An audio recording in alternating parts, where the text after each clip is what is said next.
네, 그럼 이고은 변호사와 한 발 더 들어가 보겠습니다. 먼저 오늘 그 탄핵 심판 선고 결과가 모두 기각이었습니다. 법리적으로 어떻게 평가하십니까?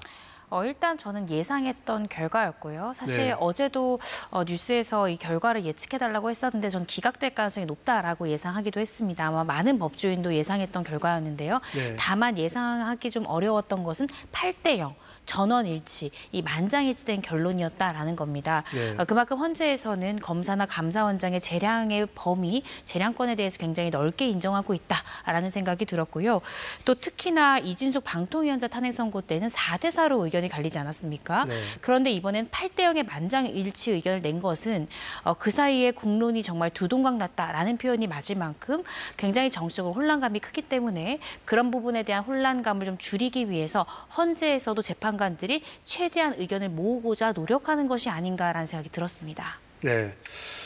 기각은 됐지만 헌재가 몇 가지 짚은 내용은 있습니다. 네. 그 감사원장의 경우 일부 불법적 행위가 확인됐다고 했고 또 검사의 경우는 김건희 여사 수사에 다소 의문이 있다 이런 지적을 했습니다.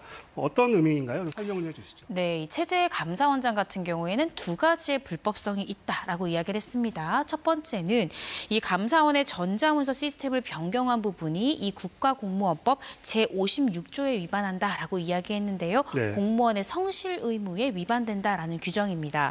또 두 번째로는 체제 감사원장이 이 현장 검증, 국회의 현장 검증에서 열람을 거부한 것에 대해서는 국회의 증언 강점법 위반이다라고 봤고요. 그래서 두 가지의 위법적인 부분이 있지만 이것이 파면을 할 만큼의 이 상당한 중대한 사유는 아니다라고 봤습니다. 또 지금 검사 3인에 대해서는 그 수사에 대해서도 조금 의문이 든다라고 표현을 했는데요.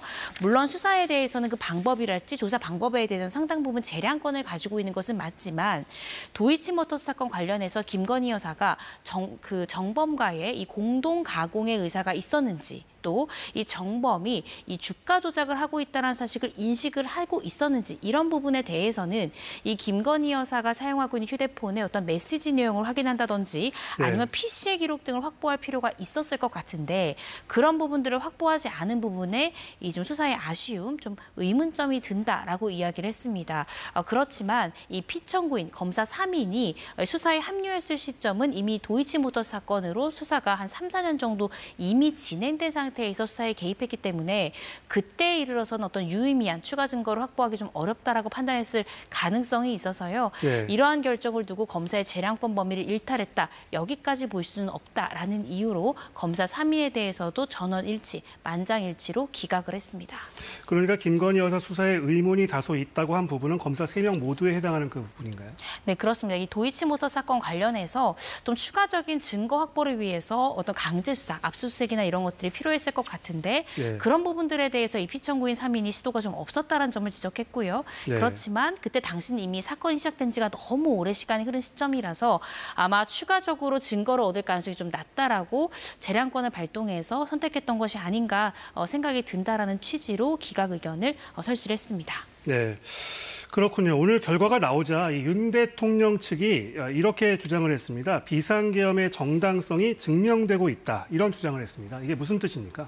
네, 윤석열 대통령은 그간 비상계엄을 선포했던 것에 대한 정당성을 부여해 왔는데요. 그 이유가 야당의 예산안 삭감도 있었지만 야당의 줄탄핵도 있었습니다. 특히 윤석열 대통령은 최후 진술 때 이 야당의 이 무리한 탄핵안을 이야기하면서 최재 감사원장 또 검사 3인에 대한 이 탄핵 소추 부분에 대해서도 분명히 언급을 했거든요. 네. 그런데 이 탄핵 소추안에 대해서 줄줄이 기각이 나왔고 오늘 특히 이 최 원장이랄지 검사 3인에 대해서도 만장일치로 기각이 나왔기 때문에 윤석열 대통령이 그간 이야기하고 있었던 야당의 무리한 이 탄핵 소추 이 부분을 헌재에서도 인정해 준 것이 아니냐. 따라서 윤석열 대통령이 비상계엄을 선포할 수밖에 없었던 이 정당성, 이 부분에 대해서 헌재도 동감한 것이 아니냐라는 취지로 윤 대통령 측에서는 조금 우호적인 영향인 것 같다, 견해인 것 같다라고 해석을 하고 있는 것 같습니다. 그런데 반드시 이것을 윤 대통령에게 유리하게 볼 수 있을까? 저는 이 부분은 또 의문이 드는 지점인데요.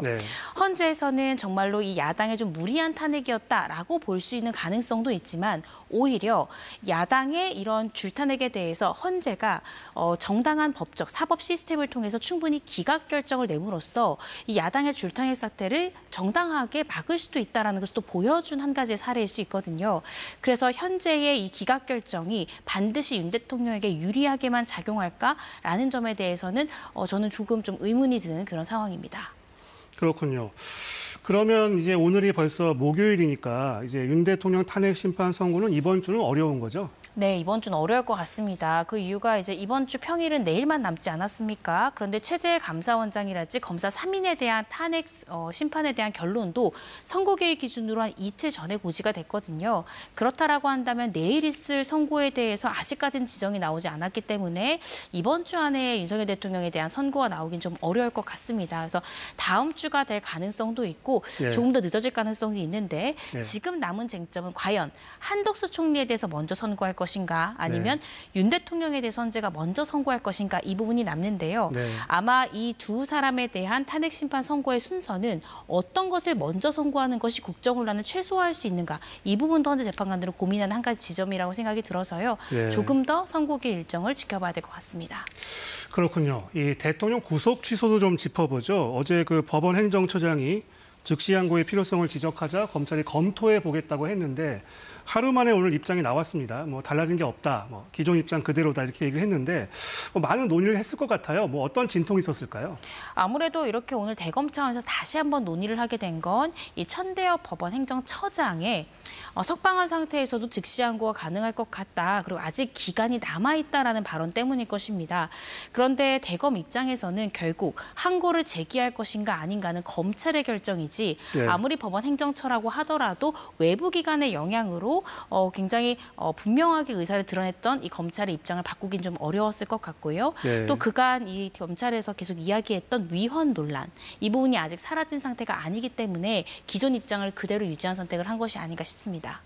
그런데 사실 어제 검찰이 뭐 검토를 하겠다 이렇게 얘기를 하길래 검찰의 입장이 바뀌나 이런 추측들이 많았습니다. 그런데 결과가 그대로였는데 변호사님도 검찰 출신이시잖아요. 어떻게 보셨습니까?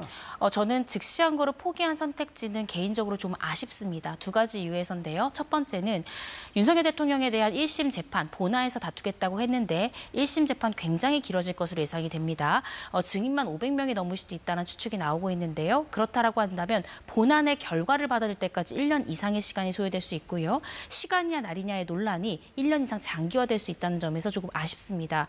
두 번째는 지금 구속취소 청구가 좀 더 늘어나고 있다라는 소식들이 제가 실무에서 접하고 있는데요. 네. 만약에 구속취소 청구가 계속 늘어날 경우에 다른 1심 재판부에서는 시간이 아니라 날로 종래 방법대로 산정하는 것이 맞다라는 1심 재판부의 다른 판단이 나올 때는 네. 정말로 실무상 굉장히 혼란스러울 수 있습니다.